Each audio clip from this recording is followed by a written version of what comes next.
Saddling up. I arrived in San Francisco on Tuesday, the 1st of May. It had only been a month or so since my last visit on business, but the city always managed to incite a fervent feeling of nostalgia, as if I had lived there, perhaps in another life. Once the charming cab pulled into my accommodations at 555 Airport Boulevard, I thought I might as well hang my hat here, having called rooms 444 and 222 home for over 12 weeks straight.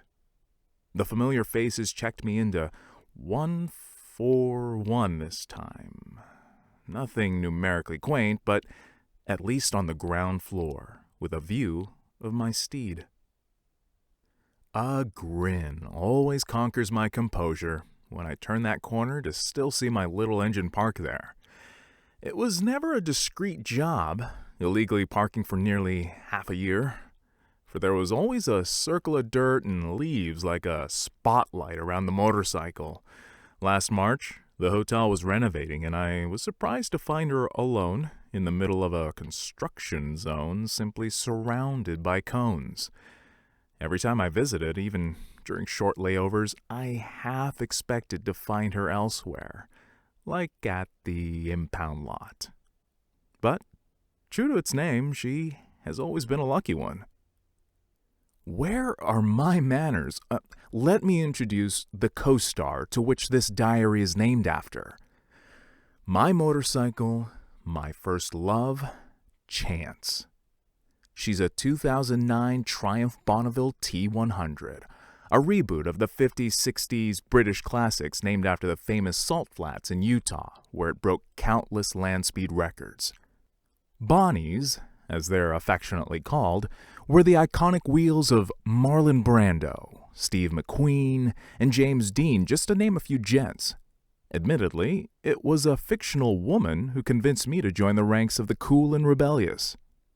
On the contrary, Chance had only been ridden as a means of escaping the lunacy that is Washington's public transportation, interstate traffic, and parking tickets, which I suppose would have gotten at least a misdirected nod from the king of cool.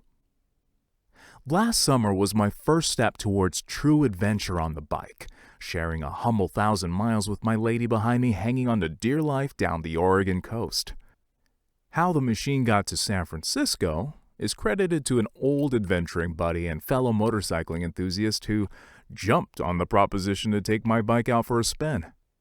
Well, very long and cold spin, but it had to be done nevertheless, as only a week into training at my new job revealed to me just how much I needed her not only as a means to get around town, but as a stress outlet. Most men tend to refer to their precious motors in the feminine, but I've yet to settle on a sex when referring to him, so do mind the confusion. Oh, and with regards to the name, I've always had an affinity with luck ever since, the day I was born, St. Patrick's Day. My vintage Saab's named Serendipity, my phone number starts with 777, green's my favorite color, and so on. As cheesy as it sounds, together the bike and I make good luck, en français. That's your bike? A passing-by construction worker asked in bewilderment as I stopped to take a before shot. He stayed to watch the unveiling, insisting he had been dying to see what's been under there since their project started so many months ago. It was like opening a time capsule for the first time in 100 years. Peeling off the dirty cover revealed plenty of dust and cobwebs, although surprisingly no bird nests. Still strapped onto the seat snugly was a sleeping bag and a backpack containing some riding gear, all set up for me as if my past self prepared me for an escape that might come in handy someday. The only thing that momentarily gave my eye a twitch was finding one of the mirrors broken off. I shrugged. For 6 months of free parking, still a damn good deal, karma. Then there was the moment of truth. The key slid in, everything lit up, and vroom! Fancy that. A successful cold start after sitting outside through a San Franciscan winter, and about 7,000 miles overdue for a tune-up. Lucky bastard, I uttered under my breath, referring to myself this time. Of course, I scheduled Chance to get serviced before this trip of no direction or time frame, but the earliest a shop out here could make an appointment for me wouldn't be until tomorrow. So in the meantime, I had a lot to prepare. Once in my room, I disrobed my pinstriped long coat, or what I dubbed my gentleman's frock. I deliberately wore it knowing I would need to send it back home in a package along with everything else I wouldn't need on the road. For at least the train ride, I wanted to look like a civilized person one last time before embracing a coat of dust. It was a relief to find all of my supplies made the journey intact. It took 3 weeks to secure all of the items I could while at home, from obscure corners of the internet to a slew of military surplus stores. To supplement my own ideas on what would be necessary on this adventure, I read a handful of motorcycle touring guides and even Jupiter's Travels, a journal about a Brit who took his Bonnie around the world and back in the 70s, which inspired actor Ewan McGregor's own recent Transworld Motorcycle Odyssey. From such books, my experiences, and certain romanticisms, this is what I came up with. The theme was survival and self-reliance, so only key items required redundancy, not clothing. In fact, I was proud to minimize socks and underwear to 2 pairs each. Don't worry, Mom, they're the fancy antimicrobial kind. Though I vowed not to look for trouble on this journey, as I valued longevity over eventfulness just this once, for contingency's sake, I humbly recruited some firepower for self-defense. Though conscripted in reverence, it was a pistol chosen for its Bond-esque charm as well as Spartan utility. The rare Enfield No. 2 Mark I Star. Also known as the handgun of choice by Lawrence of Arabia, Sherlock Holmes, and Indiana Jones. A real adventure sidearm, that one. As antiquated as the weapon is, the obsolete and hard-to-come-by ammunition helps facilitate making every shot count, choosing my battles, and a reminder that I have 2 wheels that can safely get me away from trouble as a preferred alternative. Not all of the supplies were pictured there, as many I still needed to procure while in town, and that was the name of the game for the next couple of days. Between my room and the hardware, automotive, and sporting goods stores, I ran into earnestly curious people. I rarely got through checkout without an inquisition over my combination of purchases. At first, I found it difficult to tell people about my circumstances, which were ambiguous even to myself. Most of the people who asked were my senior, and it had been ingrained into my core to have a profound respect for anyone older than myself, so one can imagine how honestly admitting, "I quit my job and I'm going on a road trip," to be stressful to me. However, once I became accustomed to the consistent reactions, I learned to say so with pride and gusto. The first was an elderly woman on my last airplane ride home after making the decision to put an end to the high life. She smirked and looked me square in the eyes and told me to take as long as I needed, in a tone that would suit being followed up with an encouraging punch to the arm. Another was a former coworker who I gave my luggage to replace her broken one on her way to a flight a couple days ago. She reassured me a lot of the folks I used to fly with admired my decision. When I told her I didn't know how long I would be, she confided about a backpacking journey that took her 3 years before getting her life straight. Many others expressed envy, like a pilot I met at the hotel gym who wished he did something like that before he got too tied down. The conversations I enjoyed the most were over home cooking with a lady I called Big Mama. She owns the diner attached to the hotel, and it's quite literally been my kitchen away from home since I took up working at my latest airline. It's not an odd sight to see me walk in with my pajamas, get the routine greetings like a scene from Cheers, and have a seat with my usual order fired up to go. As the diner was my kitchen away from home, Big Mama was very much the same, always eager to hear what I've been up to and serving me extra portions on the house to put some meat on my bones, as she says. "You should be a movie star," she exclaimed after hearing my short but sweet reply to what was new with me. I laughed and modestly shrugged, accepting that it could be one of the many possible pursuits at the end of my journey depending on the epiphany at road's end. I saw her every day while I was here preparing, and she always had something new to discuss about my circumstances. Sometimes they were about her unfulfilled dreams of becoming a singer, oftentimes explaining how her intuition always figured me for someone not cut from the usual cloth, but always just how much she supported whatever I was going to settle with. She always said so in such a sincere tone that I had never heard before. It's safe to say, of all San Francisco's denizens, I'll miss her, the waitresses and kitchen staff the most, as they have expressed mutual sentiments. I ended up spending 5 attached nights to this city.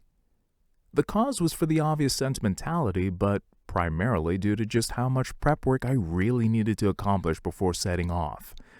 Besides supply acquisition, the main priority was getting this journal going. I often spent nights writing in the diner until I was the only guest there.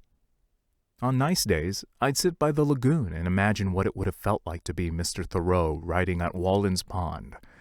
It's taken the most of my available time, but for every night I chose to stay put, I reminded myself I've no destination and time is not of the essence. I wanted everything as ready as can be. I ensured the motorcycle shop made note of this as well. The nice service specialist, who looked like one of the 2 blokes from Mythbusters, was proud to tell me that Chance could be ready by the end of the day, which I was grateful for, but no rush. I insisted. By how well they handled us, henceforth referring to Chance and I could tell she was going to be in good hands. It was a quirky place, just what you'd think a motorcycle shop would be like in the heart of Frisco. Across the sea of Triumphs, Royal Enfields, and Ducatis, a riding jacket caught my eye from the other end of the showroom floor. It was modeled after one of McQueen's, and it screamed adventure. It was about half an hour of playing dress-up in the mirror, which I thought I wouldn't dare do any time since I had simplified my wardrobe to $20 jeans and white t-shirts that came in 3-packs. Not to mention how attached I already was to my signature vintage leather racing jacket. I couldn't decide there, and the old coot behind the counter knew it, letting me take it home for some serious consideration. I threw it back in the bag as soon as I got back to the hotel, settled on keeping what I had. I modeled them for the miss online, and she agreed. Take it back. 2 days later, I get the call that my bike is ready, and just as I was out the door, just for kicks, I try it on one more time. I swear, this isn't the same jacket I brought home. I looked at myself in the mirror and saw Che Guevara just before he left on his last year of medical school to go on that motorcycle adventure that would change his life and arguably the world. I reconsidered. Apparently, despite its basic and vintage look, it's made from a water and windproof material with slits that allow venting air on warmer rides. It has decent padded armor on the shoulders, elbows, and forearms, and it's green. Congratulations. This shall be my new trademark top. As badass as I felt in my established iconic leather jacket, I knew of someone back home who had been eyeing it and could use it on his own bike once it's up and running. To get back downtown, I needed to hop on the local train, which started at the airport. It was the longest I had gone without walking into one in years. I swung by my old stomping grounds and smiled at the scenery. After an amusing day of rail lines breaking down, causing delays, and then being stuck in a car with some of the most uptight people I had ever tolerated, I made it to the Mission District where my baby awaited me. I was very pleased with the service. Managed to save a couple hundred off labor since they found a lot of my ride to be surprisingly well maintained, and they even got creative in replacing my mirrors. I risked asking for lots of advice, but no judgments were passed and many pearls of wisdom were kindly bestowed. Can't say I recall the last time I shook someone's hand with such oomph. Took the freeway home, ideally for the last time, and I must say it was exhilarating to be with that machine again. I'd write a poem, but my girlfriend might get jealous. With Chance eager to vamonos, all that was left was to get the gear on him. I spent the last 2 days tackling that feat, as this was just as critical as gathering the supplies. Staging the bags required a lot of foresight to figure out the hierarchy of what things would require frequent fetching to emergency situations only. After several arrangements, I settled on this work in progress. It's passed some trial runs at varying speeds and banking turns, so I'm confident this configuration will be successful for now. Yes, I just had to pay homage to Easy Rider by equipping the movie-inspired helmet to the rig. Initially, just as a place to keep my spare, but also as a good luck charm that should garner some respect from other bikers. Namely the all-American Harleys out there who would normally spit on anything that's not a hog. One of my hotel neighbors, an old former rider, praised my Queston steed. Whenever we see each other, he enthusiastically greets me as Captain America. Tomorrow, I'll add the finishing touches of mounting the speaker system to which my long-time crafted playlist of 60s and 70s classic roadworthy music will flow out of. Then that's it. Grab a good lunch at the diner and be on our way. To where, I wondered. As I leaned back in my chair just now, I noticed a framed photo of a redwood forest. I think it was taken in Muir Woods, a place I'd heard of across the Golden Gate Bridge. Seemed like a great place to start. They say the moon is at its largest and brightest tonight. May it bring us good fortune on the roads to come.